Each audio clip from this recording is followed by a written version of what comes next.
ekor lumba-lumba ditemukan warga tersangkut di pohon mangrove di Kendari, Sulawesi Tenggara. Proses evakuasi cukup sulit karena kondisi pantai yang sedang surut. Seekor lumba-lumba betina berukuran 2 meter ditemukan warga terjebak lumpur Sungai Wanggu, Kota Kendari. Lumba-lumba berjenis hidung botol ini ditemukan dalam kondisi lemah dan terluka di bagian perut setelah terjebak lumpur semalaman. Proses evakuasi lumba-lumba cukup sulit karena kondisi pantai yang sedang surut. Dengan perahu seadanya, warga, petugas pemadam kebakaran, dan dari Dinas Lingkungan Hidup mencoba melepas liarkan ke laut. Sayang saat dievakuasi dan akan dibawa keluar Teluk Kendari, mamalia ini akhirnya mati. Matinya lumba-lumba diduga karena kelelahan terlalu lama terjebak di lumpur. Penanganan masih kondisi hidup. Kondisi hidup, kalau kita dalam itu kode 1. Kalau sudah mati ini adalah kode 2, artinya baru mati. Nah, kita belum tahu apakah mungkin ini kelelahan atau mungkin ada lumpur masuk di lubang udaranya sehingga menyebabkan tersumbatnya, terhambatnya oksigen yang masuk. Lumba-lumba kemudian dikubur di lahan belakang pos damkar Kelurahan Benua, Kota Kendari. Al-Ghazali Mahfud melaporkan dari Kendari, Sulawesi Tenggara. Masya Allah, meski lumba-lumbanya mati nih Ustaz, namun kita sangat apresiasi usaha yang dilakukan warga dalam menyelamatkan hewan mamalia itu. Nah Ustaz, kita tahu di antara sifat-sifat Allah adalah Ar-Rahman dan Ar-Rahim, Maha Pengasih dan Maha Penyayang kepada semua makhluk, bukan hanya kepada umat Islam saja Ustaz. Semua berarti termasuk binatang, tumbuhan dan sebagainya Ustaz. Nah bisa dijabarkan lagi Ustaz tentang 2 sifat Allah ini? Ya, pertama sungguh mulia ya apa yang dilakukan oleh masyarakat sekitar yang berusaha membantu menyelamatkan lumba-lumba ya yang tersangkut itu, walaupun pada akhirnya lumba-lumba itu meninggal ya, mati. Memang sebagaimana Mas Hasan sampaikan tadi bahwa Allah Subhanahu wa taala memiliki sifat Ar-Rahman Ar-Rahim yang sering kita terjemahkan Maha Pengasih, Maha Penyayang. Jadi 2 kata yang berasal dari kata rahmah, kasih sayang. Walaupun perbedaan bentuk kata Ar-Rahman dengan Ar-Rahim, ya, tetapi semua itu kembali kepada sifat kasih sayang Allah Subhanahu wa taala. Dengan rahmannya, Allah Subhanahu wa taala memberikan kasih sayangnya kepada seluruh makhluknya, yang besar, yang kecil, yang muslim, yang kafir, semua diberi rahmat oleh Allah. Nah, dengan sifat rahimnya, Allah Subhanahu wa taala melebihi kasih sayangnya kepada orang-orang yang beriman. Itu yang membedakan antara Ar-Rahman dengan Ar-Rahim. Dan ini 2 sifat Allah yang begitu sangat dominan ya di dalam Al-Quran itu. Kata Ar-Rahman itu sendiri tersebut sampai 57 kali. Ar-Rahim sampai 115 kali. Dan kita sebagai hamba Allah itu harus meneladani sifat-sifat Allah Subhanahu wa taala. Oleh karenanya kita juga harus memiliki sifat kasih sayang kepada apapun, kepada siapapun. Ya, bahkan Allah Subhanahu wa taala mengatakan innallaha katabal ihsana ala kulli syai. Allah sudah menetapkan pada zatnya itu, pada dirinya, untuk berlaku baik kepada apapun dan siapapun. Oleh karena itu, kita sebagai hambanya juga harus meneladani sifat ihsan, sifat rahmat itu.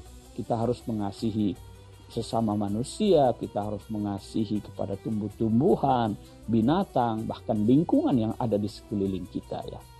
Jadi beragama itu pada hakikatnya adalah meneladani sifat-sifat ketuhanan. Allah Maha Pengasih, Maha Penyayang. Maka kita sebagai manusia juga harus memiliki sifat pengasih, sifat penyayang. Jadi harus diteladani begitu Ustaz ya. Udah ada sifatnya nih, kita tinggal mencontoh saja begitu Ustaz. Nah Ustaz, kita mengenal sosok Rasulullah begitu sayang kepada binatang. Nah bahkan menyayangi binatang bisa mendatangkan pahala dan ampunan. Mungkin Ustaz Muklis bisa ceritakan beberapa kisah di zaman Rasulullah yang berhubungan dengan menyayangi binatang ini Ustaz? Ya betul, bertolak dari apa yang saya katakan tadi ya, bahwa agama mengajarkan kita untuk berihsan, berlaku baik kepada apapun, kepada siapapun. Rasulullah Shallallahu Alaihi Wasallam memberikan contoh ya betapa beliau begitu sangat mencintai binatang. Kalau ada orang menggunakan onta untuk mengangkut barang berlebihan ya, keledai dimuati dengan angkutan yang berlebihan, itu beliau marah. Bahkan ketika ada orang menyembelih hewan sambil mengasah pisau di hadapan hewan itu, Rasulullah tegur dengan keras itu. Anda mau membunuh binatang itu berkali-kali? Jadi kalau mau mengasah pisau itu jangan di depan hewan yang akan disembelih. Dia merasakan pedihnya itu.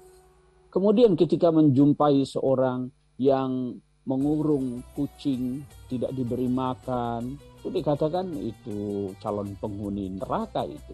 Sebaliknya ada yang membantu minum seekor anjing, walau hanya dengan seteguk, dikatakan ini penghuni surga. Rasulullah Shallallahu Alaihi Wasallam juga ingatkan, hati-hati itu orang yang sering berburu ya, hanya untuk iseng-iseng saja menembak burung dan lain sebagainya, itu akan dituntut nanti oleh burung di akhir kiamat nanti. Dan Anda tidak perlu khawatir, kata Nabi, kalau Anda menanam pohon, padi, buah-buahan, lalu dimakan oleh binatang, itu jangan bersedih. Karena apa yang dimakan oleh binatang itu adalah bentuk sedekah kamu kepada binatang. Jadi banyak sekali ya ajaran dalam Islam yang dicontohkan oleh Rasulullah Sallallahu Alaihi Wasallam agar kita mencintai binatang. Mereka itu adalah umat. Di dalam Al-Quran itu dikatakan wa ma min illa ummamun amsalukum. Mereka itu adalah umat seperti kita juga. Kedudukan mereka dengan kita itu sama. Sama-sama hamba Allah, sama-sama makhluk Allah, dan sama-sama bertasbih kepada Allah Subhanahu wa taala. Kita bertasbih dengan cara kita, binatang itu juga bertasbih dengan caranya, tumbuh-tumbuhan juga bertasbih dengan caranya. Jadi kita adalah makhluk Allah yang sama-sama bertasbih. Maka jangan saling mengganggu dan jangan saling menyakiti. Insya Allah, ini satu pesan penyampaian yang luar biasa dan ngena sama semua orang nih Ustaz pasti. Jangan pernah menyakiti itu Ustaz. Kalau misalnya Anda juga punya tanaman atau apa segala macam yang dimakan oleh binatang, udah relain aja, itu bentuk sedekah juga, bisa sama binatang juga gitu Ustaz ya. Nah Ustaz, mumpung membahas soal menyayangi binatang nih Ustaz, saya pernah dengar nih banyak sebenarnya Ustaz, khususnya orang tua saya, cicak nih Ustaz, katanya membunuh cicak itu dapat pahala. Kalau rumahnya banyak cicak terus ada jinnya nih, nggak bagus nih rumahnya gitu Ustaz. Nah ini ada hadisnya nggak sih Ustaz sebenarnya, ini penjabaran hadisnya Ustaz?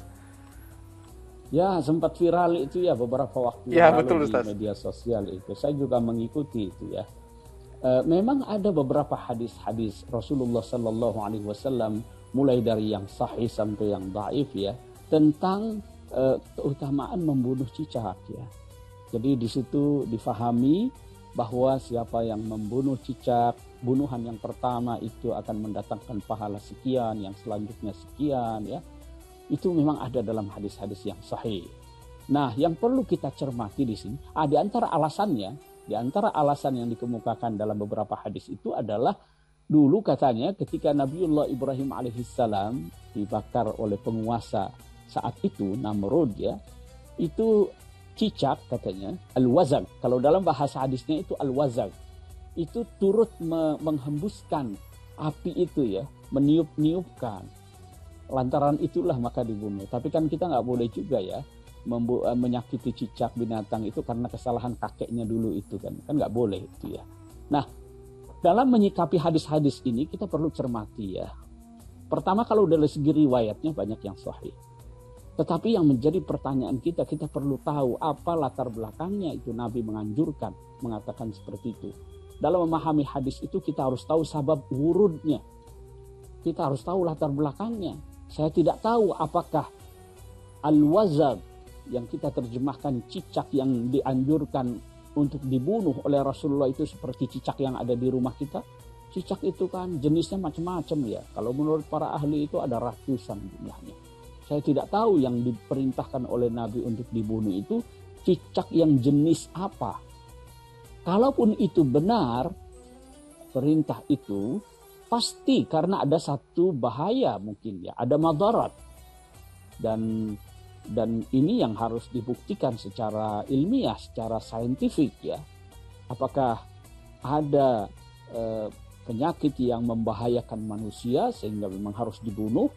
Saya tidak yakin kalau sekedar cicak yang ada di rumah yang biasa nangkap nyamuk itu ya berbahaya seperti halnya kalajengking yang harus dibunuh ya. Jadi kita harus tahu juga cicak jenis apa yang dianjurkan untuk dibunuh oleh Nabi itu ya. Sementara kita juga tahu ya bahwa cicak itu adalah bagian dari ekosistem kita yang sangat bermanfaat ya. Dia bisa membunuh serangga yang ada di rumah kita ya.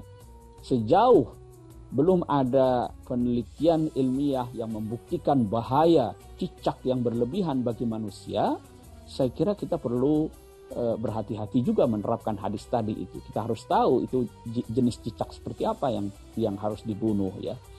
Kemudian kalau ternyata ada manfaatnya, itu juga kan perlu dilestarikan. Kalau ternyata dia mengganggu, karena ada yang mengatakan liur dengan kulitnya itu ada E. coli-nya katanya ya. Kalau ternyata betul-betul mengganggu, ya kita hindari saja. Hindari dengan cara apa? Ya mungkin rumahnya itu kotor ya, banyak barang-barang bekas numpuk, sisa-sisa makanan. Nah ini kan kita juga yang salah ya. Kita tidak menjaga kebersihan. Akhirnya dia datang. Jadi keberadaan cicak itu juga sebenarnya penting untuk menjaga ekosistem kita ini ya.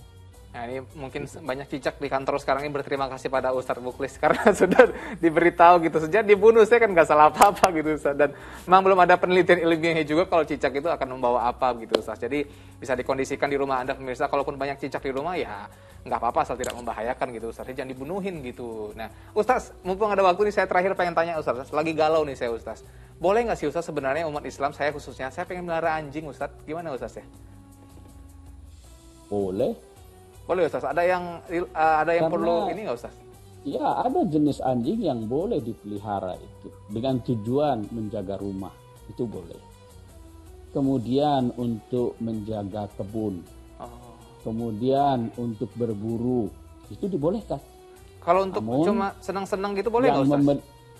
Senang-senang untuk main-main gitu Ustadz? Menghibur diri, ya. Lalu kemudian itu harus ditimbang juga. Ditimbang misalnya apakah Anda bisa menjamin misalnya rumah itu bersih dari kotorannya.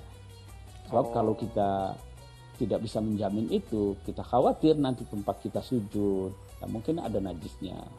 Kalau kita bermadhab Syafi'i misalnya, apakah bisa menjamin air liurnya itu tidak kemana-mana ya, yang kemudian menyebabkan najis, bahkan najisnya itu kan najis mughalladhah yang berat itu kalau menurut mazhab Syafi'i. Asal kita bisa memastikan itu semua ya, bahwa kita aman, ibadah-ibadah kita juga tidak tercemari oleh itu, rumah kita tidak dikotori, ya tidak ada alasan untuk melarangnya karena itu juga dibolehkan. Tapi ditimbanglah mana manfaat dengan madaratnya yang lebih besar. Nah, ini banyak terjawab nih Ustaz. Karena banyak juga yang pengen melihara anjing gitu Ustaz, tapi masih galau gitu karena umat Islam, dan banyaknya kadang-kadang mereka anjing ini bawa ke dalam rumah gitu Ustaz. Saya mau di luarnya tadinya Ustaz buat jaga-jaga depan rumah, kalau ada hal-hal apa dia bisa gonggong gitu Ustaz. Tapi kalau misalnya buat jaga rumah boleh Ustaz ya? Iya, boleh. Oke, nanti mau beli ya, tapi tiba-tiba. Oke, kita lanjutkan Ustaz, ini informasi bagi Anda yang sedang jalan-jalan